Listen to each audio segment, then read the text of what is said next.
কতটা? হ্যাঁ, এটা 53,000 টাকা বিক্রি হয়েছে। আর কোনটা? এটা মাত্র 53,000 টাকা বিক্রি হয়েছে। অ্যাপাচি ডাবল ডিস্ক দিয়ে আবার। আর এটা কত বিক্রি হয়েছে হিরো? 50। পেপার শো না? পেপার কত বছর মেয়াদ আছে গাড়ি? 15 থেকে 25 পর্যন্ত মেয়াদ আছে। কাগজের মেয়াদ শেষ নিয়ে গাড়ি কাগজে আপনার মেয়াদ উত্তীর্ণ করতে হবে। এটা বিক্রি হয়েছে কত? 53। এটা 50। এটা 50,000 টাকা বিক্রি। আমাদের খুব যেমন মোটরসাইকেল হাট থেকে যে গাড়ি আপনি কি কিনছেন না বিক্রি করছেন? বিক্রি করছেন, কিনছি গাড়া। আচ্ছা ভাই কিনছেন? কোথা থেকে আসছেন ভাই? নরসিংদী থেকে আসছেন, অনেক দূর থেকে আসছেন ভাই।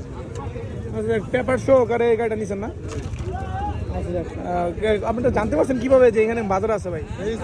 মোটরসাইকেলের ভিডিও দেখে ভাই। আচ্ছা আসবেন আমাদের গাড়ি বাজারে, আবার আসবেন ভাই, অবশ্যই আসবেন।